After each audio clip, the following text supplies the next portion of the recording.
Praise Lord. കർത്താവിൻ്റെ അതിപരിശുദ്ധ നാമം വാഴ്ത്തപ്പെടുമാറാകട്ടെ. ഒരു പ്രാവശ്യം കൂടെ കർത്താവിൻ്റെ വിശുദ്ധ വചനവുമായി നിങ്ങളുടെ മുൻപാകെ കടന്നു വരുവാൻ കർത്താവ് എനിക്ക് തന്ന വലിയ ഭാഗ്യത്തിനായി ഞാൻ ദൈവത്തെ സ്തുതിക്കുകയാണ്. സ്തോത്രം. ഈ സമയത്ത് കർത്താവിൻ്റെ ആത്മാവ് നമ്മളോട് വ്യക്തമായി ഇടപെടും.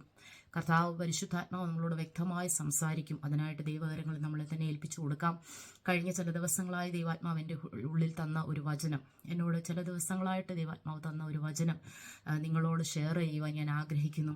ഇന്ന് കർത്താവ് തന്നെ നമ്മളോട് സംസാരിക്കട്ടെ. മാനുഷികമായ ആലോചനകളോ മാനുഷികമായ വാക്കുകളല്ല. കർത്താവ് തന്നെ ഇന്നത്തെ വചനം ലീഡ് ചെയ്യാൻ വേണ്ടി ഓരോരുത്തരുടെ ഹൃദയങ്ങൾക്കനുസരിച്ച് വേണ്ട മന്ന കർത്താവ് തന്നെ വിളമ്പി കൊടുക്കേണ്ടതിന് പരിശുദ്ധാത്മാവിൻ്റെ കരങ്ങളിൽ നമ്മളെ തന്നെ ഒന്ന് സമർപ്പിച്ചു കൊടുക്കാം.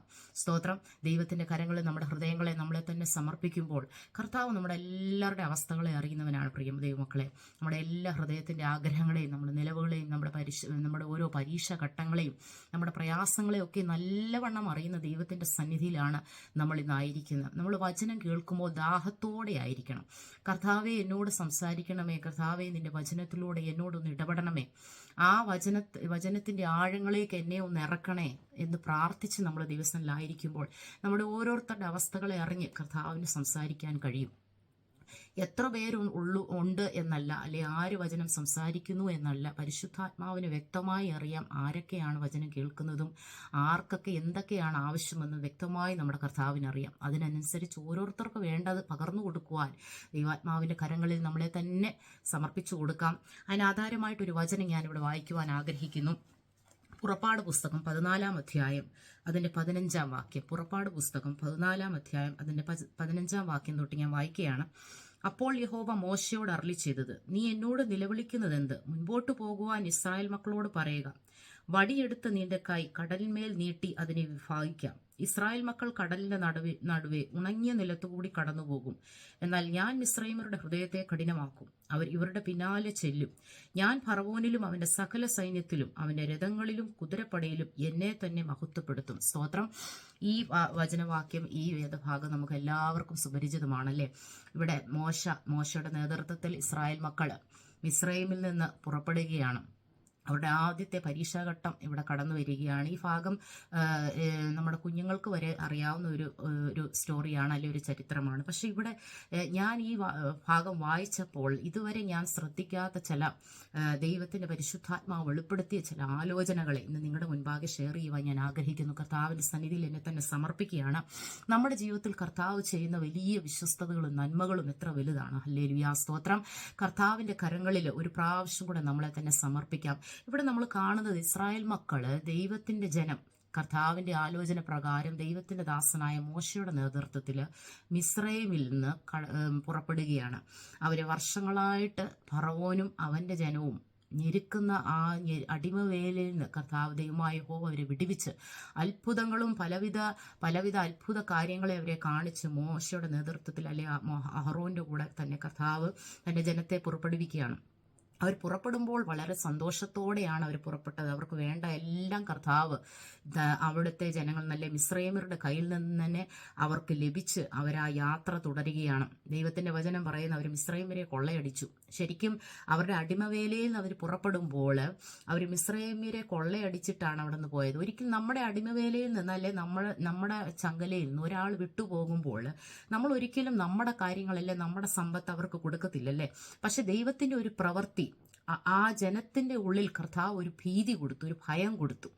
എങ്ങനെങ്കിലും ഇവരിവിടുന്ന് കടന്നു പോകണം, ഇവിടുന്ന് ഒഴിഞ്ഞു തരണം എന്നുള്ളൊരു ഭയമായിരിക്കാം ഒരുപക്ഷെ അവരാ ജനത്തെ, അല്ലെ ദൈവത്തിന്റെ ജനത്തെ, ഇസ്രായേൽ മക്കൾക്ക് മിസ്രയീമ്യ ജനം അവരുടെ സകല സമ്പത്തും അവരുടെ അല്ലെ സമ്പത്ത് കൊടുത്ത് അവരെ അവിടുന്ന് വിട്ടുപോകുവാൻ നിർബന്ധിച്ചത്, അല്ലെ അവരെ പോകാൻ അനുവദിച്ചത്.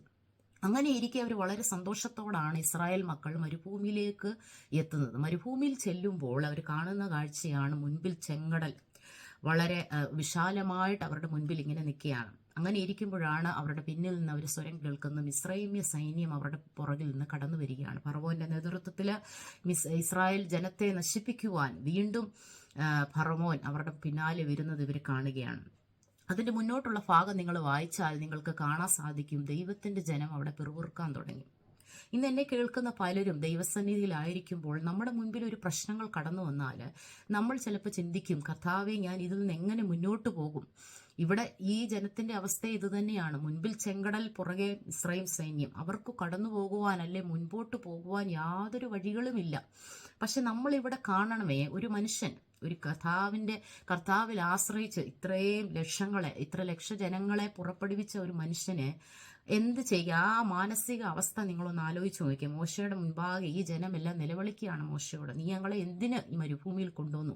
ഇതിലും നല്ലത് ഫറവോന്റെ അടിമത്തത്തില് മിസ്രൈമിൽ കിടക്കുന്നതാണല്ലോ എന്ന് പറയുമ്പോൾ മോശയുടെ അവസ്ഥ, മോശ അവിടെ ദൈവത്തോട് നിലവിളിക്കുകയാണ്.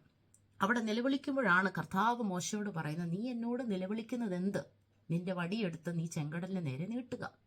അപ്പം നമുക്കിവിടെ കാണാൻ സാധിക്കുന്ന ഒരൊറ്റ വ്യക്തി, ഒരൊറ്റ മനുഷ്യൻ, അഹറോൻ പോലും ഇവിടെ മോശയുടെ കൂടെ ഇല്ല. എല്ലാവരും ഇങ്ങനെ സ്തംഭിച്ച് നിൽക്കുമ്പോഴാണ് മോശയോട് ദൈവമായ കർത്താവ് പറയുന്നത്, നീ എന്നോട് നിലവിളിക്കുന്നത് എന്ത്? നിന്റെ കരങ്ങളിലുള്ള വടിയെടുത്ത് നീ ചെങ്കടലിനെ അടിക്കുക. എന്നിട്ട് അങ്ങനെ നീ അടിക്കുമ്പോൾ ആ ചെങ്കടൽ രണ്ടായിട്ട് വിഭജിക്കും, എൻ്റെ ജനം ഇതിൽ കൂടെ കടന്നു പോകും എന്ന് മോശ ഇവിടെ നിൽക്കുന്നത്. കർത്താവിന്റെ സ്വരം കേട്ടാണ് മോശ ചെങ്കടലിന്റെ മുൻപിൽ, അല്ലെ ഇത്രയും വലിയ പ്രശ്നത്തിന്റെ മുൻപിൽ നിൽക്കുന്നത്. ഒരൊറ്റ വ്യക്തി ഇവിടെ മാത്രമുള്ളൂ പ്രശ്നത്തെ മുന്നിൽ കാണാതെ കർത്താവിനെ ആശ്രയിച്ച്, അല്ലെ ദൈവത്തെ മാത്രം കാണുന്ന ഒരു വ്യക്തി അവിടെ മോശ മാത്രമുള്ളൂ. ലക്ഷങ്ങൾ ജനം ഇത്രയും ലക്ഷങ്ങൾ അവിടെ പുറകിൽ നിൽക്കുമ്പോൾ എൻ്റെ അറിവിൽ 22 ലക്ഷത്തോളം ജനമാണ് അവിടെ മോശയുടെ നേതൃത്വം. മാനുഷികമായി നമ്മൾ ചിന്തിച്ചാൽ ഒരിക്കലും ഇത്രയും വലിയ പ്രശ്നത്തിന്റെ മുൻപിൽ നമുക്കൊരു വടി കൊണ്ടോ അല്ലെ അന്നത്തെ ആ കാലത്തെ യാതൊരു സാഹചര്യം കൊണ്ടോ ഈ ചെങ്കടലിനെ കടന്ന് നമുക്ക് മുന്നോട്ട് പോകുവാൻ സാധിക്കത്തില്ല എന്ന് അവിടുത്തെ ജനത്തിന് വ്യക്തമായിട്ടറിയാം. പക്ഷെ ഇത്രയും വലിയ പ്രശ്നത്തിന്റെ നടുവിൽ, ഇത്രയും പ്രതികൂലത്തിന് നടുവിൽ ആത്മാവിനെ അനുസരിച്ച്, അല്ലെ പരിശുദ്ധാത്മാവിന്റെ ശബ്ദം കേട്ട് ദൈവത്തെ മാത്രം ഈ പ്രശ്നത്തിന്റെ നടുവിൽ കാണുന്ന ഒരു വ്യക്തി മാത്രമുള്ളൂ അവിടെ മോശ.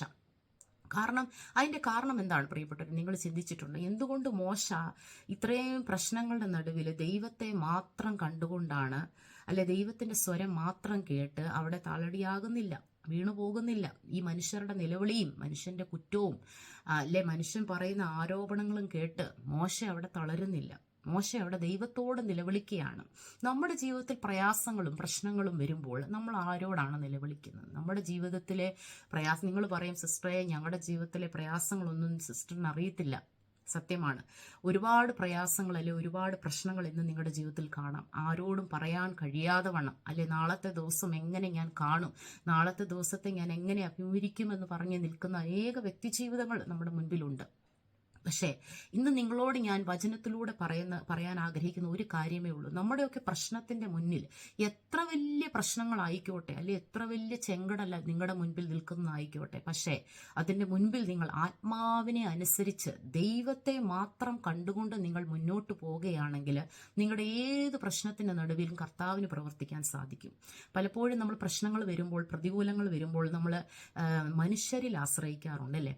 പക്ഷേ നമ്മുടെയൊക്കെ പ്രിയപ്പെട്ടവരല്ലേ, നമ്മുടെ മാതാപിതാക്കള്, നമ്മുടെ സഹോദരങ്ങള്, നമ്മൾ ആശ്രയിക്കുന്ന അല്ലെ നമ്മൾ സ്നേഹിക്കുന്ന പലരും, അല്ലെ അവർക്ക് നമ്മളെ സഹായിക്കാൻ കഴിയുമായിരിക്കും, അല്ലെ നമ്മുടെ പാസ്റ്ററിന് നമ്മളെ സഹായിക്കാൻ കഴിയുമായിരിക്കും എന്ന് പറയുന്ന പല വിഷയങ്ങളിലൂടെ നമ്മൾ പലപ്പോഴും കടന്നുപോയിട്ടുണ്ട്.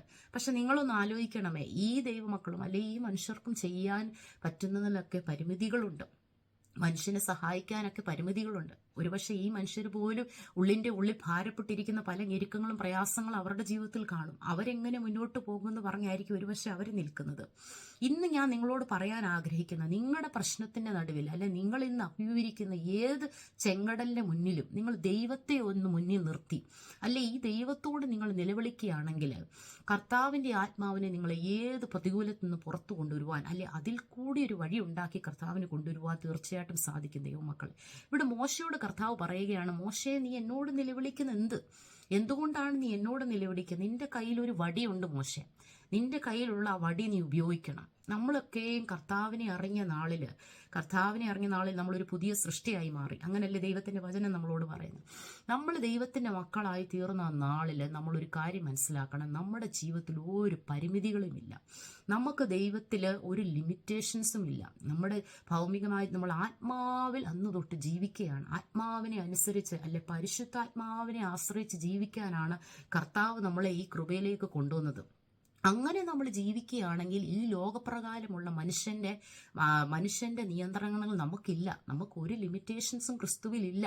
നമ്മൾക്ക് അസാധ്യമെന്ന് മാനുഷികമായ നിലയിൽ നമ്മൾ പറയുന്നതും നമ്മൾ ചിന്തിക്കുന്നതുമായ ഓരോ വിഷയത്തിന്മേലും നമുക്ക് അധികാരമുണ്ട്. നമുക്ക് ഒരു ലിമിറ്റേഷൻസും ഒരു വിഷയത്തിന്മേലും ഇല്ല, ഒരു അസാധ്യ കാര്യങ്ങളുമില്ല എന്ന് നിങ്ങൾ മനസ്സിലാക്കണം. നമ്മൾക്കെന്ന് പറയുമ്പോൾ നമ്മളിലുള്ള പരിശുദ്ധാത്മാവിനാൽ കഴിയാത്ത ഒരു കാര്യവുമില്ല. നമ്മുടെ ഇന്ന് മുന്നിൽ നിൽക്കുന്ന ഓരോ പ്രശ്നത്തിൻ്റെ മുന്നിൽ നമ്മൾ ആത്മാവിൽ നമ്മൾ ആ പ്രശ്നങ്ങളെ കാണുകയാണെങ്കിൽ ആ പ്രശ്നം ഒന്നും നമ്മുടെ മുൻപിൽ ഒരു വിഷയമല്ല ദൈവമക്കളെ. എന്തുകൊണ്ട് ഏലീശയുടെ ബാല്യക്കാരന് അഗ്നിമയ രഥങ്ങളെ കാണാൻ കഴിഞ്ഞില്ല? നിങ്ങൾക്കറിയാമല്ലോ. കാരണം അവൻ ആത്മാവിലല്ല, അവൻ ദൈവത്തെ അല്ല അവൻ്റെ ജീവിതത്തിൽ കാണുന്നത്. പ്രശ്നങ്ങളുടെ മുൻപിൽ കർത്താവിൻ്റെ സൈന്യത്തെ അല്ലെ അഗ്നിമയ രഥങ്ങളെ കാണുന്ന ഒരു ഏലീശയ്ക്ക് മാത്രമേ ഏത് പ്രശ്നത്തിൻ്റെ മുന്നിലും നിൽക്കുവാൻ സാധിക്കത്തുള്ളൂ. ഇന്ന് നമ്മുടെ ജീവിതത്തിൽ നമ്മൾ അനുഭവിക്കുന്ന പ്രശ്നങ്ങൾ, നിങ്ങൾ പറയുമായിരിക്കും സിസ്റ്ററേ എൻ്റെ ജീവിതത്തിൻ്റെ പ്രശ്നങ്ങളൊക്കെ ഒത്തിരി വലുതാണ്. സത്യമാണ്, നിങ്ങളുടെയും എൻ്റെയും ജീവിതത്തിലെ പ്രശ്നങ്ങളൊക്കെ ഒരുപാട് വലുതാണ്. നമുക്കൊന്നും അതിനെ നമ്മുടെ കഴിവുകൊണ്ടോ നമ്മുടെ ജീവിതത്തിൻ്റെ ഒരു കഴിവുകൊണ്ടോ നമ്മുടെ സമ്പത്ത് കൊണ്ടോ ഒന്നും നമുക്കതിനെ ജയിക്കാൻ സാധിക്കത്തില്ല. എത്ര പണം ഉണ്ടെങ്കിലും നമ്മുടെ ജീവിതത്തിലെ വലിയ പ്രശ്നങ്ങൾ അല്ലെ എത്ര പണക്കാരനാണെങ്കിലും പലപ്പോഴും ആത്മഹത്യയുടെ വക്കിലെത്താത്തക്ക രീതിയിൽ അവരുടെ ജീവിതത്തിൽ അവർ പ്രശ്നങ്ങൾ അനുഭവിക്കുന്ന മനുഷ്യർ ഈ ലോകത്തിലുണ്ട്. അവരുടെ സമ്പത്തിന് അല്ലെ അവരുടെ പണത്തിന് അവരെ രക്ഷിക്കാൻ കഴിയത്തില്ല. കർത്താവിന് മാത്രമേ നമ്മുടെ ജീവിതത്തിൽ അസാധ്യങ്ങളുടെ മുൻപിൽ അല്ലെ ഏത് പ്രതികൂലത്തിൻ്റെ മുൻപിലും നമ്മളെ മുന്നോട്ട് നയിക്കുവാൻ അല്ലെ അതിന്മേൽ ജയിക്കുവാൻ നമുക്കൊരു അധികാരം തരുവാൻ കഴിയത്തുള്ളൂ. അതുകൊണ്ടല്ലേ പറയുന്നത്, സൈന്യത്താലുമല്ല ശക്തിയാലുമല്ല യഹോവയുടെ ആത്മാവിനാൽ തന്നെ. യഹോവയുടെ ആത്മാവിനാണ് നമ്മുടെ ജീവിതത്തിലെ ഓരോ വിജയങ്ങളെ അല്ലെ ഓരോ പർവ്വതങ്ങളെയും നമുക്ക് ജയിച്ചെടുക്കുവാൻ സാധിക്കുന്നത്. ഇവിടെ നമ്മൾ കാണുന്നത് മോശയുടെ കർത്താവ് പറയുകയാണ്, നിന്റെ കയ്യിലുള്ള വടിയെടുത്ത്. ഈ വടി എന്തിനെയാണ് കാണിക്കുന്നത്? ഈ വടി അധികാരത്തിൻ്റെ വടിയാണ്. അധികാരത്തിൻ്റെ വടിയെടുത്ത് നീ നിന്റെ മുന്നിൽ നിൽക്കുന്ന ഈ പ്രശ്നത്തിനോട് നീ കൽപ്പിക്കുക. അധികാരത്തോടെ നീ പറയുക.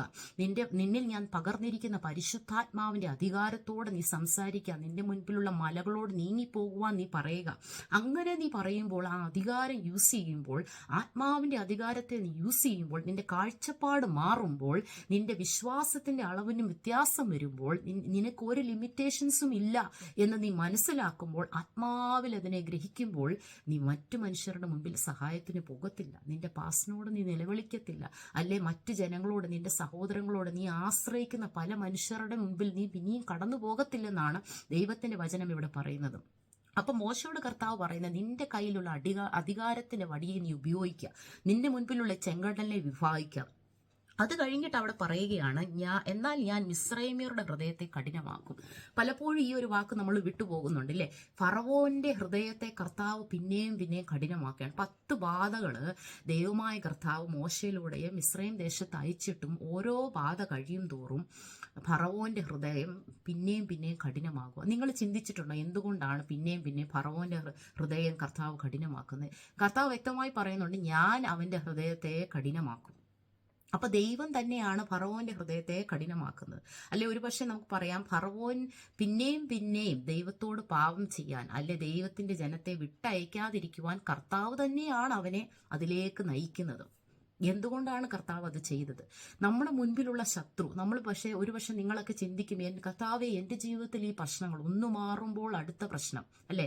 ചിലപ്പോഴൊക്കെ പ്രശ്നങ്ങൾ കടന്നു വന്ന് അത് മാറിക്കഴിയുമ്പോൾ അതിന് മുൻപ് തന്നെ അടുത്ത പ്രശ്നം നമ്മുടെ ജീവിതത്തിൽ വരും. വിട്ടുമാറാതെ ഓരോ പ്രശ്നങ്ങൾ വരുമ്പോൾ നമ്മൾ ചിന്തിക്കേണ്ടതായിട്ടൊരു കാര്യമുണ്ട് ദൈവമക്കളെ. പലപ്പോഴും ഈ പ്രശ്നങ്ങൾ എന്തുകൊണ്ടാണ് കടന്നു വരുന്നത്?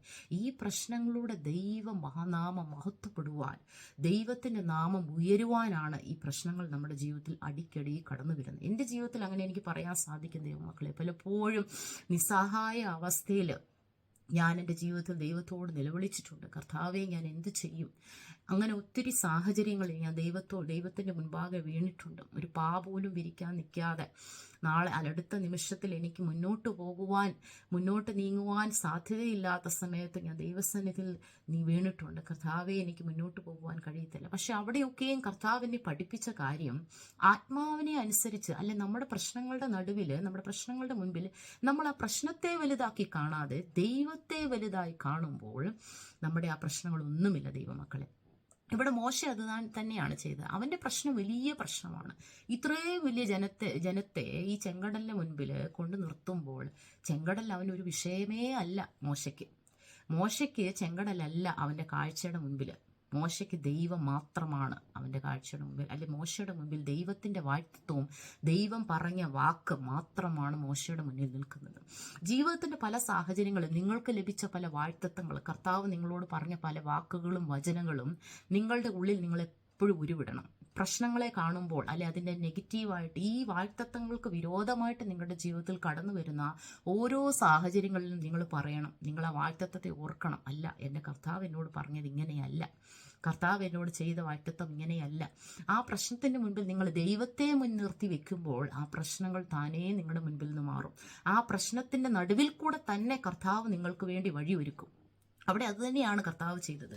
അവിടെ ദൈവം പറയുന്നത്, ഈ ചെങ്കടല് രണ്ടായിട്ട് വിഭാഗിക്കപ്പെടുമ്പോൾ അതിൻ്റെ നടുവിൽ കൂടെ തന്നെ എൻ്റെ ജനത്തെ ഞാൻ ഉണങ്ങിയ നിലത്തുകൂടി തന്നെ കടക്കുമാറാക്കും. പ്രശ്നങ്ങൾ മാറണേ കർത്താവേ, മലകളൊന്ന് നീങ്ങി പോകണമേ എന്ന് നമ്മൾ ദൈവസന്നിധിയിൽ ഒരുപാട് നിലവിളിക്കാറുണ്ടല്ലേ. ഞാനും നിലവിളിച്ചിട്ടുണ്ട്. കർത്താവേ, ഈ മലയൊന്ന് നീങ്ങി പോകണമേ, ഈ വിഷയം ഒന്ന് ഒഴിഞ്ഞു പോകണമേ എന്ന് പ്രാർത്ഥിച്ചിട്ടുണ്ട്. പക്ഷെ വിഷയങ്ങൾ ഒഴിയാനല്ല നിങ്ങൾ പ്രാർത്ഥിക്കേണ്ടത്. കർത്താവ് നമ്മളെ പഠിപ്പിക്കുന്ന വിഷയത്തിൻ്റെ നടുവിൽ കൂടെ നമ്മൾക്ക് വേണ്ടി പ്രവർത്തിക്കുന്ന ഒരു ദൈവകരം, വിഷയത്തിൻ്റെ നടുവിൽ കൂടെ, അതെ സ്തോത്രം, കടലിൻ്റെ നടുവിൽ കൂടെ തന്നെ കർത്താവ് നമുക്ക് വേണ്ടി വഴിയൊരുക്കും.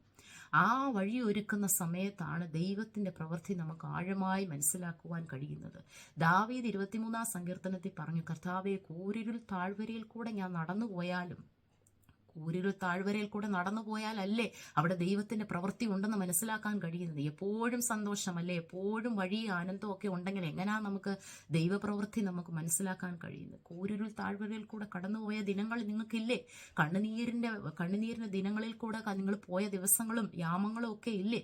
നിങ്ങൾ നിലവിളിച്ച സമയങ്ങൾ നിങ്ങൾക്കില്ലേ? പക്ഷെ അവിടെ ഒക്കെയും തിരിഞ്ഞു നോക്കുമ്പോൾ ദൈവത്തിന്റെ പ്രവൃത്തിയാണ് നമ്മളെ അവിടെ ഒക്കെ നിലനിർത്തിയതല്ലേ. ഈ കൂരിരുൾ താഴ്വരയിൽ കൂടെ കടന്നു പോകുമ്പോൾ എൻ്റെ വടിയും കോലും എന്നെ ആശ്വസിപ്പിക്കുന്നു. ഹല്ലേലൂയ, സ്തോത്രം. ഇന്ന് രാത്രിയുടെ വേളയിൽ കർത്താവിന്റെ വചനം വീണ്ടും നമ്മളെ ഓർപ്പിക്കുന്ന, ആത്മാവിനെ മുന്നിൽ നിർത്തി, അല്ലെ പരിശുദ്ധാത്മാവ് നമ്മളോട് പറഞ്ഞ ഓരോ വാഴ്ത്തങ്ങളും വചനങ്ങളും നമ്മുടെ ജീവിതത്തിൽ നമ്മൾ പിന്നെയും പിന്നെ ഉരുവിടുമ്പോൾ, അല്ലെ എപ്പോഴും ദാവീദ് പറഞ്ഞ പോലെ, ഞാൻ എൻ്റെ ദൈവത്തെ എൻ്റെ മുൻപിൽ വെച്ചിരിക്കുന്നു, യഹോവയെ ഞാൻ എൻ്റെ മുൻപിൽ വെച്ചിരിക്കുന്നു, അവൻ എൻ്റെ വലത്തു ഭാഗത്തുള്ളതുകൊണ്ട് ഞാൻ കുലുങ്ങി പോകേയില്ല.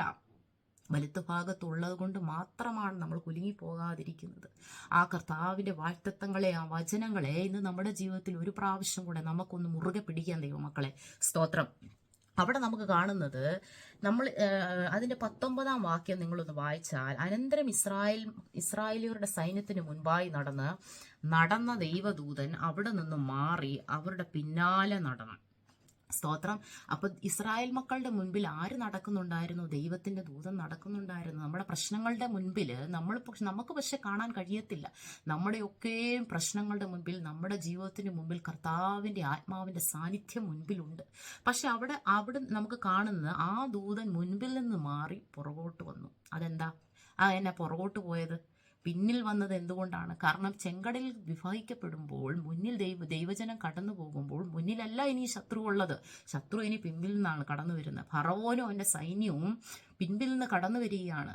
അവിടെ ദൈവം പറയുന്നത്, ഞാൻ അവന്റെ ഹൃദയത്തെ കഠിനമാക്കുന്ന സമയത്ത് അവൻ എൻ്റെ ജനത്തെ പിന്തുടരുമ്പോൾ എൻ്റെ ദൂതൻ എൻ്റെ ജനത്തിനും ഫറവോനിന്റെ സൈന്യത്തിനും മധ്യേ നിൽക്കും.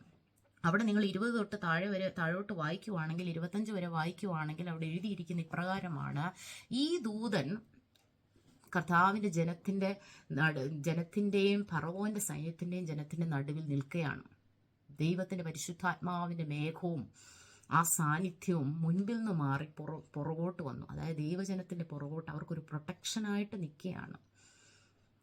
എത്ര അത്ഭുതകരമാണില്ലേ കർത്താവിന്റെ ആത്മാവ് നമ്മളെ സൂക്ഷിക്കുന്നത്. നമ്മൾ പോകുന്ന ഓരോ വഴികളിലും ഒരുപക്ഷെ നമുക്ക് കാണാൻ സാധിക്കത്തില്ല. എന്നെ കാണുന്ന ഇന്ന് പലരും ഓരോ പ്രശ്നങ്ങളിലൂടെ കടന്നു പോകുന്നവരായിരിക്കും. നിങ്ങൾക്ക് മനസ്സിലാകുന്നില്ല, നിങ്ങളുടെ മുൻപിലുള്ള പ്രശ്നങ്ങൾ കർത്താവ് നിങ്ങൾ അറിയാതെ തന്നെ നിങ്ങളെ അതിൽ നിന്ന് സൂക്ഷിക്കുന്നുണ്ട്. നിങ്ങൾ ഒരുപാട് പക്ഷെ ദുഃഖിക്കുന്നുണ്ടായിരിക്കും, വേദനിക്കുന്നുണ്ടായിരിക്കും. പക്ഷെ ഇതിൻ്റെയൊക്കെ നടുവിൽ നിങ്ങളെ താങ്ങുന്ന ഒരു ദൈവകരം ഇന്നും നമുക്ക് വേണ്ടി ചലിക്കുന്നുണ്ട്.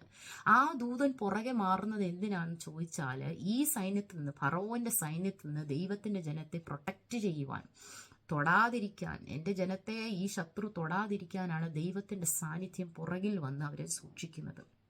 പുറകെ വന്ന് സൂക്ഷിക്കുക മാത്രമല്ല, കർത്താവ് പിന്നെയും അവിടെ ഫറവോന്റെ ഹൃദയത്തെ കഠിനമാക്കിയാണ്. ഫറവോന്റെ അവന്റെ സൈന്യത്തിന്റെ ഹൃദയത്തെ കഠിനമാക്കി. അവിടെ നമുക്ക് വായിക്കാൻ സാധിക്കുന്ന അവന്റെ രഥങ്ങളുടെ ചക്രങ്ങളുടെ ഓട്ടം പ്രയാസമാക്കിയെന്നാണ് ദൈവം അവിടെ എഴുതിയിരിക്കുന്നത്. കാരണം ഞാൻ ഫറവോന്റെ ഹൃദയത്തെ കഠിനമാക്കുമെന്ന് പറഞ്ഞാൽ അവന്റെ ഉള്ളിൽ മാത്രമല്ല, ആ സൈന്യത്തിന്റെ പുറകിൽ ആ കടന്നുപോയപ്പോൾ അല്ലെ ദൈവജനത്തിനെ ഫോളോ ചെയ്യാൻ അവൻ ശ്രമിച്ചു. ഫറവോൻ നോക്കുമ്പോൾ ചെങ്കടൽ പിൻവാങ്ങി. അപ്പൊ എനിക്കും അതിൽ കൂടെ കടന്ന് ഞാൻ പിന്നെ ഇവരെ പിന്തുടരും.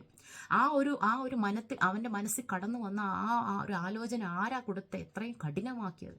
ഇത്രയും വലിയൊരു അത്ഭുതത്തെ കണ്ടിട്ടാൽ ദൈവമാണ് ഇവരെ വിടുവിക്കുന്നതെന്ന് സാക്ഷാൽ മുൻപിൽ കണ്ടിട്ടും ഇന്ന് വരെ ഒരിക്കലും നടന്നിട്ടില്ലാത്ത ഒരു അത്ഭുതത്തിൽ കൂടെയാണ് ഈ ജനം കടന്നു പോകുന്നത്.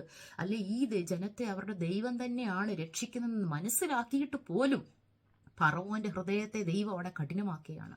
ഫറവോൻ പിന്നെയും അവരുടെ പുറകിൽ അവരെ ഫോളോ ചെയ്യുകയാണ്. അവരെ ഫോളോ ചെയ്യുമ്പോൾ പിന്നെയും അവൻ മനസ്സിലാക്കുന്നില്ല, ഈ ദൈവത്തെ ജയിക്കുവാൻ എനിക്ക് കഴിയത്തില്ല, എൻ്റെ സൈന്യത്തിന് കഴിയത്തില്ലെന്ന് ഫറവോൻ മനസ്സിലാക്കുന്നില്ല. പക്ഷെ അത് മനസ്സിലാക്കാതിരിപ്പിക്കുന്ന ആരാണ്? ദൈവമായ കർത്താവ് തന്നെയാണ്. അതിൻ്റെ കാരണം ഞാൻ പറഞ്ഞല്ലോ, ദൈവത്തിന് ദൈവനാമം ഒന്ന് മഹത്വപ്പെടുത്തണം. കർത്താവിൻ്റെ മക്കളെ, നമ്മുടെ ജീവിതത്തിലുള്ള ഓരോ പ്രശ്നങ്ങളെയും ദൈവം തരുമ്പോൾ അതിൻ്റെ നടുവിൽ കർത്താവിൻ്റെ നാമം മഹത്വപ്പെടണം, ദൈവനാമം ഉയർത്തപ്പെടണം.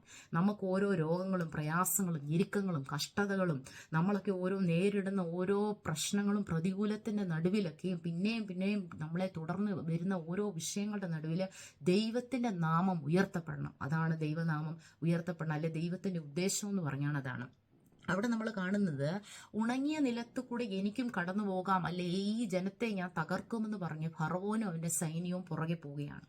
പുറകെ പോകുമ്പോൾ അന്നേരം കർത്താവ് എന്താണ് ചെയ്യുന്നത്? അവിടെ എഴുതിയിട്ടുണ്ട്, ഒരു വാക്യത്തിൽ എഴുതിയിട്ടുണ്ട്, മിസ്രൈമ്യ സൈന്യത്തെ യഹോവ നോക്കിയിട്ട് അവരുടെ രഥങ്ങളുടെ ഓട്ടം, ആ ഓട്ടത്തെ കർത്താവ് അങ്ങ് തകർത്തു. അതായത് മുന്നോട്ട് പോകുവാൻ കഴിയാതെ വണ്ണം അവരുടെ രഥത്തിൻ്റെയും എല്ലാ ബാലൻസ് അങ്ങ് തെറ്റി. അപ്പോൾ കർത്താവ് മോശയോട് പറയുകയാണ്, മോശേ, നിന്റെ വടി നീട്ടി, നിന്റെ അധികാരത്തിൻ്റെ വടി നീട്ടി നീ വീണ്ടും കടലിനോട് തിരികെ വരാൻ കൽപ്പിക്കാമെന്ന് ദൈവം മോശയോട് പറയുകയാണ്. നമ്മുടെ ജീവിതത്തിൽ നമ്മൾ നോക്കുമ്പോൾ ഈ പ്രശ്നങ്ങൾ കൂടെ വരുന്ന ഓരോ പ്രശ്നങ്ങളുടെ നടുവിലും നമ്മൾ അധികാരം, നമ്മുടെ കർത്താവ് നമുക്ക് തന്ന അധികാരം, ആത്മാവിൻ്റെ ആ കാഴ്ചപ്പാട്, ആത്മാവിൻ്റെ ശുശ്രൂഷയിൽ നമ്മൾ പറയുകയാണെങ്കിൽ നമ്മുടെ ജീവിതത്തിൽ ഓരോ പ്രതികൂലങ്ങളെ വേരോടെ പിഴുതു മാറ്റുവാനാണ് ദൈവത്തിൻ്റെ ആത്മാവിൻ്റെ പദ്ധതി. അല്ലെ അതിനെ ഒരു പ്രാവശ്യം മാത്രം തോപ്പിച്ച് കളയാനല്ല, കർത്താവ് പിന്നെയും കഠിനമാക്കുന്ന ഇതിനെ വേരോടെ പറിച്ചു മാറ്റണം. ഈ ഫറവോന്റെ സൈന്യ ശക്തിയെ, അല്ലെ ഈ ദുഷ്ടശക്തിയെ വേരോടെ ഇന്ന് ഞാൻ നശിപ്പിച്ച് കളയുമെന്നാണ് ദൈവത്തിൻ്റെ ആത്മാവോട് അന്ന് ചെയ്തത്. വേരോടെ പിഴുതു മാറ്റി. അന്ന് ആരില്ല കർത്താവ് മഹത്വപ്പെടുത്തിയത്? കർത്താവിൻ്റെ നാമം ഫറവോന്റെ സൈന്യത്തിലും ഫറവോനിലും മഹത്വപ്പെടുത്തി ഈ വിഷയം ലോകം മൊത്തം അറിഞ്ഞത്. ഈ വിഷയം അന്ന് സകല ജാതികളും ഈ വാർത്ത കേട്ടിട്ട് ആരുടെ നാമമാണ് ഉയർന്നത്? ദൈവമായ കർത്താവിൻ്റെ നാമം ഉയരാൻ വേണ്ടി കർത്താവ് ചെയ്ത വലിയ ദൈവപ്രവൃത്തിയാണ് അവിടെ ദൈവത്തിൻ്റെ ജനത്തിന് വേണ്ടി. അപ്പോൾ ഇവിടെ നിന്ന ഒരു മനുഷ്യൻ, മോശ എന്ന് പറയുന്ന വ്യക്തിയാണ്, ആത്മാവിനെ അനുസരിച്ച്, പരിശുദ്ധാത്മാവിനെ അനുസരിച്ച്, അല്ലെ ആത്മാവിൽ അവൻ്റെ കാഴ്ചപ്പാടിനെ അവൻ നിർത്തി. ഈ കാഴ്ചപ്പാടിൽ അവന് ഈ ഫറവോന്റെ സൈന്യത്തിൻ്റെ മേൽ, അല്ലെ ചെങ്കടലിൻ്റെ മേൽ ജയമെടുത്തത്. നമ്മൾ പലപ്പോഴും നമ്മുടെ ജീവിതത്തിൽ നമ്മുടെ പ്രയാസങ്ങൾ മറ്റുള്ളവരോട് പറയുമ്പോൾ അവർക്ക് ആർക്കും നമ്മളെ സഹായിക്കാൻ കഴിയത്തില്ല. ദൈവമക്കളെ, നിങ്ങൾ പറയത്തില്ല എനിക്ക് വേണ്ടി പ്രാർത്ഥിക്കണമേ എന്ന് നിങ്ങൾ പറയുന്ന വ്യക്തികൾ ഒരുപക്ഷെ പ്രാർത്ഥിക്കാൻ പോലും അവർ മറന്നുപോകും. അല്ലെ എന്നെ സഹായിക്കണമേ എന്ന് നിങ്ങൾ അപേക്ഷിക്കുന്ന വ്യക്തികൾക്കൊന്നും നിങ്ങളെ ഒരുപക്ഷെ സഹായിക്കാൻ കഴിയത്തില്ല. അവരും വേറെ പ്രശ്നങ്ങളിലൂടെ കടന്നു പോകുന്നവരായിരിക്കുക. ഈ പ്രശ്നങ്ങളിലൂടെയൊക്കെ നമുക്ക് ബലം തരുന്നത്, അല്ലെ ഇതിൽ കൂടെ നമ്മളെ പഠിപ്പിക്കാൻ ആഗ്രഹിക്കുന്ന ദൈവത്തിൻ്റെ ആത്മാവ് ഒരേ ഒരു പാഠമുള്ളൂ. നിന്റെ മുൻപിൽ നിൽക്കുന്ന ശത്രുവിനെ, അല്ലെ നിന്റെ മുൻപിൽ കൂടെ കടന്നു വരുന്ന ഈ പ്രതികൂലത്തെ ജയിക്കുവാൻ നിന്നിൽ ഞാൻ അധികാരത്തെ തന്നിട്ടുണ്ട്, നിന്നിൽ ഞാൻ ആത്മസാന്നിധ്യത്തെ പകർന്നിട്ടുണ്ട്, അല്ലെ നിന്നിൽ ഞാൻ എൻ്റെ ആത്മാവിൻ്റെ കാഴ്ചപ്പാടിനെ വാഴ്ത്തത്വങ്ങളെ തന്നിട്ടുണ്ട്. ഈ വാഴ്ത്തത്വങ്ങളെ കേട്ടിട്ട് നമ്മൾ മിണ്ടാതിരിക്കുകയല്ല ചെയ്യേണ്ടത്. ഈ വാഴ്ത്തത്വങ്ങളെ കേട്ടിട്ട് ഇതൊന്നും നടക്കാൻ പോകുന്നില്ല സിസ്റ്റർ, ഇതൊന്നും എൻ്റെ ജീവിതത്തിൽ നടക്കത്തില്ല എന്ന് പറഞ്ഞ് അവിശ്വാസ ഹൃദയത്തോടെ ഇരിക്കാനല്ല കർത്താവിൻ്റെ ആത്മാവ് ആഗ്രഹിക്കുന്നത്. ഈ അവിശ്വാസ ഹൃദയം വന്ന തലമുറയൊന്നും കർത്താവിൻ്റെ വാഴ്ത്തത്തെ കണ്ടിട്ടില്ല. കനാൻ ദേശത്ത് അവരെത്തിയില്ല. കനാൻ ദേശത്ത് എത്തിയ രണ്ടേ പേരുള്ളൂ, കാലേബും യോശുവയും. അവിടെയും നടന്ന ഈ ഒരു സംഭവം തന്നെയാണ്. ആ ഭാഗം നമുക്കൊന്ന് കാണാം. സംഖ്യാപുസ്തകം 13-ാം അധ്യായം, സംഖ്യാപുസ്തകം 13-ാം അധ്യായം 27 തൊട്ട് ഞാൻ വായിക്കുകയാണ്. അവരവനോട് വിവരിച്ചു പറഞ്ഞതെന്നാൽ, നീ ഞങ്ങളെ അയച്ച ദേശത്തേക്ക് ഞങ്ങൾ പോയി. അത് പാലും തേനും ഒഴുകുന്ന ദേശം തന്നെ. അതിലെ ഫലങ്ങൾ ഇതാ. എങ്കിലും ദേശത്തു പാർക്കുന്ന ജനങ്ങൾ ബലവാന്മാരും പട്ടണങ്ങൾ ഏറ്റവും ഉറപ്പും വലിപ്പവും ഉള്ളവയുമാകുന്നു. ഞങ്ങൾ അനാക്കിന്റെ പുത്രന്മാരെയും അവിടെ കണ്ടു. അമാലേക്യർ തെക്കേ ദേശത്തു പാർക്കുന്നു. ഹിത്യരും യെബൂസ്യരും അമോര്യരും പർവ്വതങ്ങളിൽ പാർക്കുന്നു. കനാന്യർ കടൽക്കരയിലും യോർദാൻ നദി തീരത്തും പാർക്കുന്നു. എന്നാൽ കാലേബ് മോശയുടെ മുൻപാകെ ജനത്തെ അമർത്തി, നാം ചെന്നത് കൈവശമാക്കുക, അത് ജയിപ്പാൻ നമുക്ക് കഴിയുമെന്ന് പറഞ്ഞു. സ്തോത്രം. ഇവിടെ ഒരു വ്യക്തി നമുക്ക് കാണാൻ സാധിക്കും. ഈ ചരിത്രം നമുക്കറിയാമല്ലോ. മോശ ജനത്തെ വിട്ടയക്കുകയാണ്. 10 പേരെ കനാൻ ദേശത്തെ ഉറ്റുനോക്കുവാൻ, അല്ലെ അവിടുത്തെ നന്മകളെ ഒന്ന് കാണാൻ, അവിടെ ഒന്ന് കാണാൻ വേണ്ടി 10 പേരെ വിട്ടയക്കുമ്പോൾ അതിൽ 2 പേരാണ് കാലേബും യോശുവയും. പക്ഷെ അവർ തിരിച്ചു വരുമ്പോൾ ഈ ബാക്കിയുള്ള ആൾക്കാർ പറഞ്ഞ ഒരു കാര്യങ്ങളാണ് ഞാനിപ്പോൾ വായിച്ചത്. അവിടെ അവർ പറയുന്നത്, അനാക്കിൻ്റെ മല്ലന്മാരവിടെ ഉണ്ട്, അമോര്യർ പർവ്വതങ്ങളിൽ പാർക്കുന്നു, അവിടെ ഒരുപാട് വലിയ വലിയ വലിപ്പമുള്ള ജാതികളാണ് അവിടെ പാർക്കുന്നത്. ദേശമൊക്കെ നല്ലത് തന്നെയാണ്, അത് ശരിയായ ആദ്യം തന്നെ പറയുന്നുണ്ട്. നീ പറഞ്ഞതുപോലെ അത് പാലും തേനും ഒക്കെ ഒഴുകുന്ന ദേശം തന്നെയാണ്. നമ്മൾ പറയാറില്ലേ, സിസ്റ്ററെ എനിക്ക് കിട്ടിയ വാഴ്ത്തത്വമൊക്കെ വലുതാണ്, എൻ്റെ തലമുറകൾക്ക് കിട്ടിയ വാഴ്ത്തത്വങ്ങളൊക്കെ വലിയ ഭയങ്കര വാഴ്ത്തത്വങ്ങളൊക്കെയാണ്, കർത്താവ് പറഞ്ഞ വലിയ കാര്യങ്ങളൊക്കെയാണ്. പക്ഷെ അതൊന്നും നടക്കാൻ പോകുന്നില്ല. അതൊന്നും എൻ്റെ ജീവിതത്തിൽ നടക്കാൻ പോകുന്നില്ല. അത് അതിൻ്റെ നേരെ വിപരീതമാണ് ഇന്നത്തെ സാഹചര്യം. നമ്മൾ ചിന്തിക്കണം, എങ്ങനെ നമ്മൾ അവിശ്വാസമുള്ള കാര്യം പറയുമ്പോൾ ഈ വചനത്തിൽ പറയുന്ന പോലെ ഇസ്രായേൽ ജനം പറഞ്ഞ കാര്യം തന്നെയാണ് നമ്മളും പിന്നെയും റിപ്പീറ്റ് ചെയ്യുന്നത്. നമ്മൾ അവിശ്വാസം പറയുമ്പോൾ അവിടെ ദൈവസന്നിധിയിൽ നമ്മൾ പിറുപിറുക്കുകയാണ്. കർത്താവ് നമ്മളോട് പറഞ്ഞ വാഴ്ത്തത്വങ്ങൾക്ക് വിരോധമായിട്ട് നമ്മൾ പിറുപിറുക്കുമ്പോൾ നമ്മുടെ വാഴ്ത്തത്വങ്ങളെ നമുക്ക് പ്രാപിക്കാൻ കഴിയത്തില്ല. അത്രയും നമ്മൾ ഡിലേ ആകുകയാണ്. നമ്മുടെ വാഴ്ത്തത്വങ്ങളെ എന്തുകൊണ്ടാണ് നമുക്ക് പ്രാപിക്കാൻ കഴിയാത്തത്? അല്ലെ അതിൽ എന്തുകൊണ്ട് കാലതാമസങ്ങൾ വരുന്നു? നമ്മുടെ കാലതാമസങ്ങളിൽ നമ്മുടെ വാക്കുകൾ കൊണ്ടാണ്, നമ്മൾ ചിന്തിക്കുന്ന നമ്മുടെ അവിശ്വാസം കൊണ്ടാണ് ഈ കാലതാമസങ്ങൾ വരുന്നത്. ദീർഘക്ഷമ കൊണ്ട് നിങ്ങൾ വാഴ്ത്തത്വങ്ങളെ അവകാശമാക്കുന്നവരുടെ അനുകാരികളാകുവീൻ എന്നാണ് എബ്രായ പുസ്തകത്തിൽ എഴുതിയിരിക്കുന്നത്. പൗലോസ് അവിടെ പറഞ്ഞത് ദീർഘക്ഷമയാലും വിശ്വാസത്താലും. ഈ ദീർഘക്ഷമയും വിശ്വാസം കൊണ്ടാണ് വാഴ്ത്തത്വങ്ങൾ അവകാശമാക്കിയത്. ആര്? കാലേബും യോശുവയും. ആ തലമുറയിൽ ആരും കനാൻ ദേശം കണ്ടില്ല. അവരുടെ കുഞ്ഞുങ്ങൾ, ഞങ്ങളുടെ കുഞ്ഞുങ്ങൾ കൊള്ളയായി പോകുമോ എന്ന് അവർ ഒരിക്കൽ മോശയോട് ചോദിച്ചു ഈ മരുഭൂമിയിൽ. പക്ഷെ കൊള്ളയായി പോകുമോ എന്ന് പറഞ്ഞ കുഞ്ഞുങ്ങൾ തന്നെയാണ് വാഴ്ത്തത്വം കൈവശമാക്കിയത്. ബാക്കിയുള്ള സകലരും, അവരുടെ പിതാക്കന്മാരെല്ലാവരും മരുഭൂമിയിൽ പട്ടുപോയി. 40 സംവത്സരം അവർ ദൈവത്തെ പരീക്ഷിച്ചു. അവരുടെ വാഴ്ത്തത്വങ്ങൾക്കെതിരായി അവർ പിറുപിറുത്തു. ഇത് നടക്കത്തില്ല, അസാധ്യമാണ്, എൻ്റെ മുന്നിൽ നിൽക്കുന്ന അനാക്യമല്ലന്മാരാണ്, എനിക്കതിനെ ഒന്നും ജയിക്കാൻ കഴിയത്തില്ല. പക്ഷെ ഇവിടെ ആത്മാവിനെ അനുസരിച്ച് നടക്കുന്ന 2 വ്യക്തി ജീവിതങ്ങളെ നമുക്ക് കാണാൻ സാധിക്കും, യോശുവയും കാലേബും.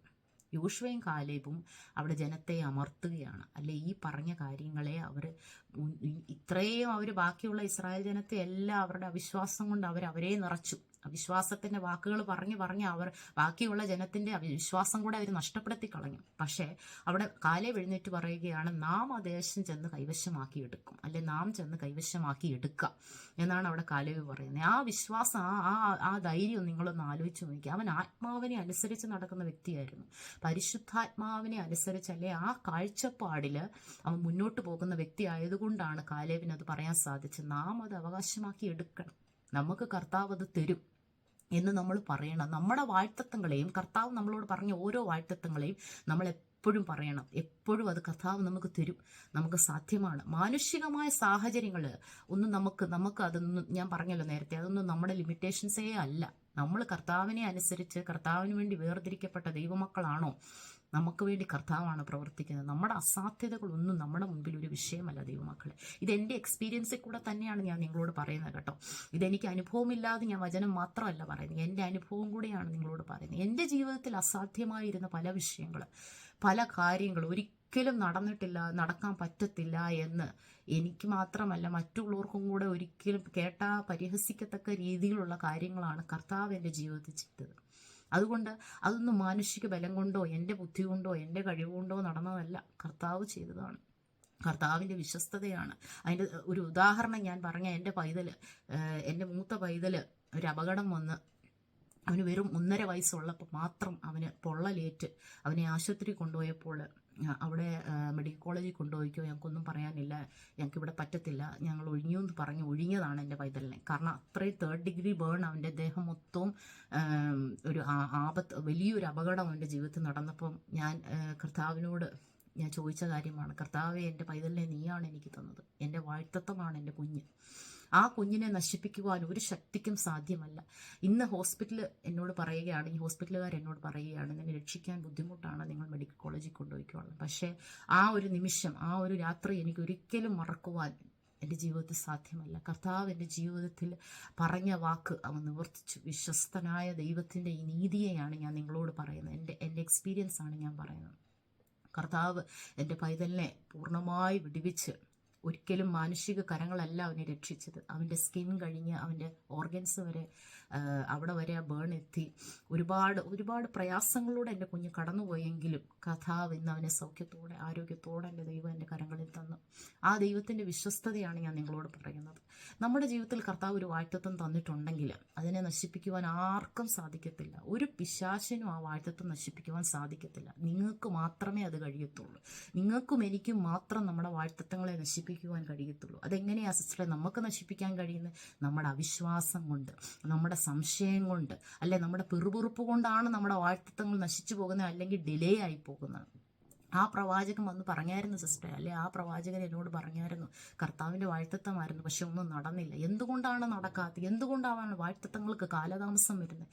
നമ്മുടെ വാക്കുകൾ കൊണ്ട്, അല്ലെ നമ്മുടെ അധികാരത്തെ നമ്മൾ ഉപയോഗിക്കാത്തതുകൊണ്ട്. വിശ്വാസവും ദീർഘക്ഷമയും ആ പ്രത്യാശ നമ്മുടെ ജീവിതത്തിൽ ഉളവാകാത്തോളം കാലം കർത്താവിൻ്റെ ആ പ്രവൃത്തിയെ നമുക്ക് മനസ്സിലാക്കാൻ കഴിയാത്ത വരെ കർത്താവ് നമ്മളെ പഠിപ്പിക്കും.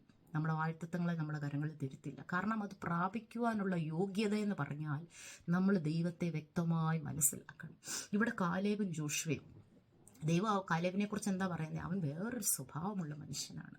എന്താണ് ഈ വേറൊരു സ്വഭാവം എന്ന് വെച്ചാൽ, അവൻ ദൈവത്തെ വ്യക്തമായി മനസ്സിലാക്കിയ വ്യക്തിയാണ്. കാരണം ഈ ദൈവത്തിന് എനിക്ക് അവകാശമാക്കി തരാൻ കഴിയും, അല്ലെ ദൈവമാണ് പറഞ്ഞ് ആ ദൈവത്തിന് എനിക്ക് തരാൻ കഴിയുമെന്ന വ്യക്തമായ ബോധ്യം ആർക്കുണ്ട്? കാലേബിനുണ്ട്. കാലേബ് ദൈവത്തെ വ്യക്തമായി മനസ്സിലാക്കിയതാണ്, അല്ലെ ജോഷുവ വ്യക്തമായി ദൈവത്തെ മനസ്സിലാക്കിയതാണ്. കൂടാരത്തെ വിട്ടുപിരിയാതെ നിന്ന ഒരു വ്യക്തിയാണ് ജോഷുവ. അവർ രണ്ടുപേരും മാത്രമാണ് വാഴ്ത്തത്വത്തെ അവകാശമാക്കി അല്ലെ കനാൻ ദേശത്തെത്തിയത്.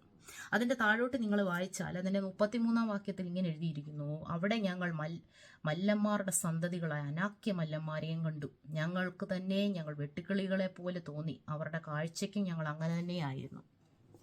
ആ ഭാഗം വളരെ രസകരമാണ്. അപ്പോൾ ഇസ്രായേൽ ജനം ഈ കടന്നുപോയ ദേശം ഉറ്റുനോക്കാൻ പോയ ആൾക്കാർ പറയുകയാണ്, ഞങ്ങൾ അവിടെ അനാക്യ മല്ലന്മാരെ കണ്ടു, അവരുടെ ദൃഷ്ടിയിൽ ഞങ്ങൾ എങ്ങനെയാണെന്നാ പറഞ്ഞേ? വെട്ടുകിളികളെ പോലെയാണ്. അവരുടെ ദൃഷ്ടിയിലുമാണ്, ഞങ്ങൾക്കും അങ്ങനെ തന്നെ തോന്നിയത്. അതായത് ഞങ്ങളും ഗ്രാസ് ഹോപ്പേഴ്സ് ആണ്, അല്ലെങ്കിൽ ഞങ്ങളും വെട്ടുക്കിളികളാണ് ആർക്ക് തോന്നി? ഇസ്രായേൽ ജനത്തിന് തോന്നി. ഞാനൊരു കാര്യം പറയാം ദൈവമക്കളെ, നിങ്ങൾക്ക് നിങ്ങൾ ആരാന്ന് തോന്നുന്നു അത് തന്നെയാണ് പിശാച് നിങ്ങളെക്കുറിച്ച് പറയുന്നത്. നിങ്ങൾ പറയുക എനിക്കൊന്നും കഴിവില്ല, അല്ലേ ഞാനൊന്നുമല്ല, എനിക്കിതൊന്നും കഴിയത്തില്ല, എനിക്കിതൊന്നും സാധിക്കത്തില്ല, ഞാൻ വെറും ഒരു വെട്ടുക്കിളിയാണ്, ഞാനൊരു ചെറിയ ഒന്നുമില്ലാത്തൊരു വ്യക്തിയാണെന്ന് പറഞ്ഞാൽ അത് തന്നെയാണ് സാത്താനും നിങ്ങളെക്കുറിച്ച് പറയുന്നത്. പക്ഷെ നിങ്ങൾ പറയുകയാണ്, ഞാൻ ദൈവത്തിൻ്റെ പൈതലാണ്, കർത്താവ് എന്നോട് പറഞ്ഞ വാഴ്ത്തത്വമാണ്, ഞാനത് പ്രാപിച്ചെടുക്കും. നിങ്ങളുടെ നാവിൻ്റെ അധികാരം നിങ്ങൾ യൂസ് ചെയ്യുകയാണെങ്കിൽ അത് തന്നെയാണ് സാത്താനും നിങ്ങളെക്കുറിച്ച് പറയുന്നത്. അപ്പോൾ എപ്പോഴും ഒരു കാര്യം നിങ്ങൾ മനസ്സിലാക്കണം, നിങ്ങളെക്കുറിച്ച് എന്താണ് പറയുന്നത് അല്ലെ ചിന്തിക്കുന്നത്, അത് തന്നെയാണ് സാത്താനും നിങ്ങളെക്കുറിച്ച് പറയുന്നത്. ആ സാക്ഷ്യത്തെ നിങ്ങൾ നഷ്ടമാക്കരുത്. നിങ്ങളുടെ വായയുടെ അധികാരം അല്ലെ നിങ്ങളുടെ നാക്കിൻ്റെ അധികാരം എപ്പോഴും നിങ്ങൾ മനസ്സിലാക്കണം. നമ്മുടെ കുഞ്ഞുങ്ങളോട് പലപ്പോഴും പറയാറില്ലേ, നീ ഒന്നും ശരിയാകത്തില്ല, അല്ലെ നീ അതൊന്നും ചെയ്യത്തില്ല. ഒരിക്കലും അങ്ങനെ പറയല്ലേ ദൈവമക്കളെ. നമ്മുടെ നാവ് അല്ലെ നമ്മുടെ നാവിൽ കൂടെ കർത്താവ് തരുന്ന വാക്കുകൾ നമ്മളത് നല്ലതിന് വേണ്ടി ഉപയോഗിക്കണം, അല്ലെ അനുഗ്രഹിക്കാൻ വേണ്ടി ഉപയോഗിക്കണം. നമ്മൾ പറയുന്നത് അതുപോലെ നടക്കും. അപ്പം നമ്മുടെ നാവിൻ്റെ അധികാരം നമ്മൾ ബ്ലെസ് ചെയ്യാൻ അല്ലെ അനുഗ്രഹിക്കാൻ, നമ്മുടെ വാഴ്ത്തങ്ങളെ ഒന്നുകൂടെ ഉറപ്പിച്ച് പറയുവാൻ നമ്മൾ യൂസ് ചെയ്യണം. നമ്മൾ അങ്ങനെ തന്നെ പറയണം. അപ്പോൾ ശത്രുവിനും അതങ്ങനെ തന്നെ തോന്നും, ഇവളത് പ്രാപിച്ചെടുക്കും, അല്ലെ ഇവള് ദൈവത്തിൻ്റെ പൈതലാണ് വ്യക്തമായി മനസ്സിലാക്കുന്ന വേറൊരാളും കൂടാണ് പിശാച്. അപ്പം ഇവിടെ നമ്മൾ കാണുന്നത് അവരുടെ വാഴ്ത്തത്വത്തെ അവർ ചെറുതാക്കി കണ്ടു, അല്ലെ അവരുടെ ദൈവത്തെ അവർ ചെറുതാക്കി കണ്ടു. ആത്മാവിൽ അവർക്ക് ജീവിക്കുവാൻ കഴിഞ്ഞില്ല. പൗലോസ് പറയുന്നത് നിങ്ങൾ ക്രിസ്തുവിനെ ധരിച്ചു കൊള്ളാനാണ്. ക്രിസ്തുവിനെ ധരിക്കുക എന്ന് പറഞ്ഞാൽ എന്താണ് അതിൻ്റെ യഥാർത്ഥ അർത്ഥം? ക്രിസ്തുവിനെ ധരിക്കുക എന്ന് പറയുന്നത് ആത്മാവിനെ ധരിക്കുക. ആത്മാവിനെ നിങ്ങൾ ധരിക്കുമ്പോൾ, അല്ലെ പരിശുദ്ധാത്മാവിനെ അനുസരിച്ച് നിങ്ങൾ മുന്നോട്ട് പോകുമ്പോൾ, നമ്മുടെ ജീവിതത്തിൻ്റെ ഓരോ മേഖലകളും കർത്താവിന് പ്രാധാന്യം കൊടുത്ത്, അല്ലെ പരിശുദ്ധാത്മാവിൻ്റെ വാക്ക് കേട്ട് നിങ്ങൾ മുന്നോട്ട് പോവുകയാണെങ്കിൽ നിങ്ങളുടെ അസാധ്യതകളെ അല്ല, നിങ്ങളുടെ ഇല്ലായ്മകളെ അല്ല, നിങ്ങളുടെ മുൻപിൽ കാണുന്ന മലകളെ അല്ല, ദൈവത്തെ അതിൻ്റെ മുന്നിൽ നിങ്ങൾ വലുതാക്കി കാണുകയാണെങ്കിൽ എന്താണ് കർത്താവ് പറയുന്നത്? നിങ്ങൾ ക്രിസ്തുവിനെ ധരിക്കുകയാണെങ്കിൽ സാത്താൻ നിങ്ങളുടെ മുൻപിൽ നിന്ന് വിട്ടുപോകും എന്നാണ് പറയുന്നത്. ഈ ജഡത്തിൻ്റെ മോഹങ്ങളെ നിങ്ങളുടെ ഉള്ളിൽ നിന്ന് ആ ജഡത്തിൻ്റെ മോഹം തന്നെ അങ്ങ് വിട്ടുപോകും. കാരണം നിങ്ങൾ ആരെയാണ് ധരിച്ചിരിക്കുന്നത്? ക്രിസ്തുവിനെയാണ് ധരിച്ചിരിക്കുന്നത്. പരിശുദ്ധാത്മാവിനെയാണ് നിങ്ങൾ അനുസരിച്ച് ജീവിക്കുന്നത്. പരിശുദ്ധാത്മാവിനെ അനുസരിച്ച് ജീവിക്കുന്ന വ്യക്തിയുടെ ഉള്ളിൽ ഒരിക്കലും പാപത്തിൻ്റെ മോഹം കടന്നു വരത്തില്ല. നിങ്ങൾ പറയുമായിരിക്കും, സിസ്റ്റർ എനിക്ക് പ്രാർത്ഥിക്കാൻ കഴിയുന്നില്ല, എനിക്ക് ഉപവസിക്കാൻ കഴിയുന്നില്ല, ബൈബിൾ വായിക്കാൻ കഴിയുന്നില്ല. ശരിയാണ്, മാനുഷികമായി നമുക്കിതൊന്നും സാധിക്കത്തില്ല. പക്ഷേ ആത്മാവിൽ നമ്മൾ ഇത് ചെയ്യാൻ പ്രാർത്ഥിക്കുകയാണെങ്കിൽ, കർത്താവിനെ എന്നെ ആത്മാവിൽ ഒന്ന് നടക്കാനൊന്ന് പഠിപ്പിക്കണേ, ദൈവത്തിൻ്റെ വചനം എൻ്റെ ഉള്ളിൽ ഒന്നാക്കണേ എന്ന് നിങ്ങൾ പ്രാർത്ഥിക്കുകയാണെങ്കിൽ ആത്മാവിൽ അനുസരിച്ച് നടക്കുമ്പോൾ ഇതെല്ലാം സ്വതവേ അതിലെ തന്നെ നിങ്ങളുടെ ജീവിതത്തിൽ നടന്നു വരും. ആ ശൂന്യങ്കാരത്തി സ്ത്രീ എന്താ പറഞ്ഞേ? ശൂന്യങ്കാരത്തി സ്ത്രീ ഏലീശ പ്രാർത്ഥിച്ച ശൂന്യങ്കാരത്തി സ്ത്രീക്ക് ഒരു കുഞ്ഞുണ്ടായതല്ലേ. പക്ഷെ ആ ബാലൻ മരിച്ചു പോയപ്പോൾ അവള് പിന്നെയും കാണാൻ പോവുകയാണ്. പ്രവാചകനെ കാണാൻ പോകുമ്പോൾ വഴിയിൽ വെച്ച് പ്രവാചകന്റെ ബാല്യക്കാരൻ വന്ന് ചോദിക്കുകയാണ്, നിനക്ക് സുഖം തന്നെ അല്ലയോ എന്ന് ചോദിച്ചപ്പോൾ അവള് പറയുക, ആ സുഖം തന്നെയാണ്. അവിടെ അങ്ങനെ തന്നെയാണ് ശൂന്യങ്കാരത്തി പറഞ്ഞത്. കാരണം അവിടെ കുഞ്ഞ് മരിച്ചുപോയി, അവിടെ വീട്ടിലെ കുഞ്ഞ് മരിച്ചു പോയിട്ടും അവളവിടെ ഭർത്താവിനോട് പോലും പറയാതാണ് പ്രവാചകൻ്റെ അടുത്ത് ചെല്ലുന്നത്. ആരോടും പറയാതെ അവൾ പ്രവാചകൻ്റെ അടുത്ത് പറയാൻ ചെല്ലുക, അവിടെ സങ്കടം.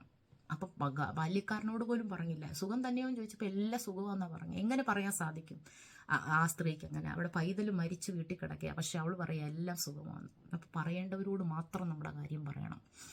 നമുക്ക് പറയേണ്ടത് നമ്മുടെ കാര്യങ്ങൾ കർത്താവിനോട് മാത്രമാണ്. പ്രാർത്ഥനാ വിഷയം പറയല്ലേ എന്നല്ല ഞാൻ പറഞ്ഞു, ഇതിൻ്റെ അർത്ഥം അങ്ങനെയല്ല. പക്ഷെ നമ്മുടെ ജീവിതത്തിൽ കടന്നു വരുന്ന മലകളുണ്ടല്ലോ, കർത്താവ് നമ്മളെ പഠിപ്പിക്കാൻ വേണ്ടി തരുന്ന മലകളും പ്രയാസങ്ങളും ഒക്കെയാണ്. ആത്മാവിനെ അനുസരിച്ച് നമ്മൾ മുന്നോട്ട് പോകുമ്പോൾ, അല്ലെ പരിശുദ്ധാത്മാവിന് നമ്മൾ കീഴ്പ്പെടുമ്പോൾ, പരിശുദ്ധാത്മാവിന് വിധേയപ്പെടുമ്പോൾ, ദൈവം ആഗ്രഹിക്കുന്ന രീതിയിൽ നമ്മൾ പണിയപ്പെടുമ്പോൾ, കർത്താവിൻ്റെ ഹിതം നമ്മുടെ ജീവിതത്തിൽ നിറവേറുമ്പോൾ താനേ നമ്മുടെ വാഴ്ത്തത്വങ്ങളെ നമ്മൾ പ്രാപിക്കും. നമുക്കതിന് യാതൊരു വിധിയിൽ നമ്മളതിൽ ബലപ്രയോഗിക്കേണ്ടതോ അല്ലെ നമ്മളതിനെ കൈവശമാക്കേണ്ടതോ നമ്മൾ അതിനു വേണ്ടി അധ്വാനിക്കേണ്ട ഒരു കാര്യവുമില്ല. ജോസഫ് കാരാഗ്രഹത്തിൽ നിന്ന് ഇറങ്ങാൻ വേണ്ടി പലവിധ കാര്യങ്ങൾ ചെയ്തു അല്ലേ. അവൻ്റെ റെക്കമെൻഡേഷൻ അവന് നേരത്തെ പാനപാത്രവാഹകനോടൊന്ന് പറഞ്ഞായിരുന്നു, നീ പുറത്ത് ചെല്ലുമ്പോൾ നീ രാജാവിനോട് എൻ്റെ കാര്യം ഒന്ന് ഓർപ്പിക്കണമെന്ന്. പക്ഷെ അതുമെല്ലാം നടന്നു. പലവരോടും നമ്മൾ റെക്കമെൻഡേഷൻസും കാര്യങ്ങളും ഒക്കെ പറയാറുണ്ട്, നമ്മുടെ കാര്യത്തിന് വേണ്ടി നമ്മൾ അപേക്ഷിക്കാറുണ്ട്. പക്ഷേ ഈ മനുഷ്യരൊക്കെ നമ്മളെ മറന്നു പോകും കേട്ടോ. ആരും നമ്മളെ ഓർക്കത്തില്ല. നമ്മളെ ഓർക്കുന്ന ഒരേ ഒരു ആളേ ഉള്ളൂ, നമ്മുടെ ദൈവമായ കർത്താവ്. കർത്താവ് നമ്മളെ മറന്നു പോകത്തില്ല. നമ്മുടെ വിഷയമൊന്നും അവനെ ഓർപ്പിക്കേണ്ട കാര്യമൊന്നുമില്ല. നമ്മുടെ ബലം പ്രയോഗിക്കേണ്ടത് നമ്മുടെ ഫിസിക്കലായിട്ട് നമ്മളൊന്നും ചെയ്യേണ്ട കാര്യമില്ല. നമ്മൾ ഒരു കാര്യം മാത്രം ചെയ്താൽ മതി, പരിശുദ്ധാത്മാവിനെ അനുസരിച്ച് നടക്കുക, പരിശുദ്ധാത്മാവിന് വിധേയപ്പെടുക. ദൈവാത്മാവ് നിങ്ങളോടൊരു വാഴ്ത്തത്വം പറഞ്ഞിട്ടുണ്ടെങ്കിൽ ആ വാഴ്ത്തത്വത്തെ മുറുക്കെ നിങ്ങളൊന്ന് വിശ്വസിച്ച് ആശ്രയിക്കുക. കർത്താവ് പറഞ്ഞിട്ടുണ്ടെങ്കിൽ കർത്താവ് നിവർത്തിക്കും. നിങ്ങളുടെ കുഞ്ഞുങ്ങളുടെ തലമുറയ്ക്ക് വേണ്ടി കർത്താവ് പറഞ്ഞിട്ടുണ്ടെങ്കിൽ, ഞാൻ നിൻ്റെ തലമുറയെ അനുഗ്രഹിക്കുമെന്ന് ദൈവം പറഞ്ഞിട്ടുണ്ടെങ്കിൽ ദൈവം അത് ചെയ്തിരിക്കും. കർത്താവ് അത് ചെയ്യും. നിങ്ങളതിനു വേണ്ടി പ്രയാസപ്പെടുകയോ നിങ്ങളതിനു വേണ്ടി സമ്പത്തുണ്ടാക്കുകയോ നിങ്ങളതിനു വേണ്ടി അധ്വാനിക്കുകയോ ചെയ്യേണ്ട കാര്യമില്ല. നിങ്ങളുടെ തലമുറയെ ദൈവം കൊണ്ടുപോകാമെന്ന് പറഞ്ഞിട്ടുണ്ടെങ്കിൽ എത്തിക്കേണ്ടിടത്ത് എത്തിക്കുന്ന കർത്താവ് വിശ്വസ്തനാണ്. നിങ്ങൾക്ക് ദൈവം നന്മ തരുമെന്ന് പറഞ്ഞിട്ടുണ്ടെങ്കിൽ അത് തരാൻ കർത്താവ് വിശ്വസ്തനാണ്. നിങ്ങൾ അധ്വാനിച്ച് നന്മ ഉണ്ടാക്കേണ്ട കാര്യമൊന്നുമില്ല. കർത്താവിന് അറിയാം അതെങ്ങനെ കൊണ്ടുതരണമെന്ന്. നിങ്ങളൊന്ന് ആലോചിച്ച്, ശൂന്യതയിൽ നിന്നല്ലേ ഈ കർത്താവ് എല്ലാത്തെയും ഉണ്ടാക്കിയത്. എന്തെങ്കിലും കർത്താവ് പോയി പണിതോ അല്ലെ കർത്താവ് പോയി ആരോടെങ്കിലും എന്തെങ്കിലും ചെയ്യാൻ പറഞ്ഞോ? കർത്താവ് പറഞ്ഞു ഉണ്ടാകട്ടെ എന്ന് പറഞ്ഞപ്പോൾ ഇല്ലാത്തത് ഉണ്ടായി വന്ന് ഈ കർത്താവിൻ്റെ കൽപ്പനയാൽ ഉണ്ടായി വന്നെങ്കിൽ നമ്മുടെ ജീവിതത്തിലും ഇല്ലാത്തതിനെ ഉള്ളതുപോലെ വിളിച്ചു വരുത്തും. ഒരു വാക്ക് മതി, കർത്താവിൻ്റെ ഒരു വാക്ക് മതി. ആ വാക്കാണ് നമ്മളെ കൊണ്ടുവരുന്നത്, അല്ലേ നമുക്ക് വേണ്ടി പ്രവർത്തിക്കുന്നത്. ആരുമല്ല നമുക്ക് വേണ്ടി പ്രവർത്തിക്കുന്നത്. നമുക്ക് വേണ്ടി പ്രവർത്തിക്കുന്ന പരിശുദ്ധാത്മാവിൻ്റെ ശക്തിയാണ്. സൈന്യത്താലുമല്ല, ശക്തിയാലുമല്ല, ദൈവത്തിൻ്റെ ആത്മാവിനാൽ തന്നെ. സെരുബാബേലിൻ്റെ മുൻപിൽ നിൽക്കുന്ന മഹാപർവ്വതമേ നീ ആര്? നീ സമഭൂമിയായി തന്നെ തിരികെ ചെയ്യും. ഈ വചനം നമ്മളെ പഠിപ്പിക്കുന്ന ആത്മാവിനെ അനുസരിച്ച് നടക്കുക. നിങ്ങൾ പ്രാർത്ഥിക്കുമ്പോൾ പറയണം, കർത്താവേ നിൻ്റെ ഹിതം, നീ പറഞ്ഞ വാഴ്ത്തത്വം എൻ്റെ ജീവിതത്തിൽ നിവർത്തിക്കാൻ എന്നെ തന്നെ സമർപ്പിക്കുന്നു. എൻ്റെ ജീവിതത്തിൽ എന്തെങ്കിലും അവിശ്വാസങ്ങൾ വന്നു പോയിട്ടുണ്ടെങ്കിൽ, പിറുപിറുപ്പ് വന്നു പോയിട്ടുണ്ടെങ്കിൽ അതിനെ ക്ഷമിക്കണേ കർത്താവേ. കർത്താവിൻ്റെ സാന്നിധ്യം കൊണ്ട് എന്നെ നടത്തണേ. നിൻ്റെ വചനം എന്നെ നിവർത്തിക്കണേ. ഈ വചനം നിങ്ങളുടെ ഉള്ളിൽ എപ്പോഴും ഉണ്ടായിരിക്കണം കേട്ടോ. ശത്രു ആലോചന കൊണ്ടുവരും. വല്ല ശത്രു ഒരു നെഗറ്റീവ് കാര്യം പറയുമ്പോൾ അതിനെതിരെ പ്രവർത്തിക്കുന്ന എന്താണെന്ന് നിങ്ങൾക്കറിയാമോ? നമ്മുടെ ഉള്ളിൽ വചനമുണ്ടെങ്കിൽ ആ വചനം തന്നെ നിങ്ങളുടെ വായിന്ന് വരും. പക്ഷെ വചനം ഉള്ളിലില്ലെങ്കിൽ ഇതൊന്നും വരത്തില്ല. നമ്മുടെ മനസ്സിൽ തന്നെ ഡിപ്രഷൻ വരും. വചനം വായിക്കുക വളരെ ഇമ്പോർട്ടൻ്റ് ആയിട്ടുള്ളൊരു കാര്യമാണ്.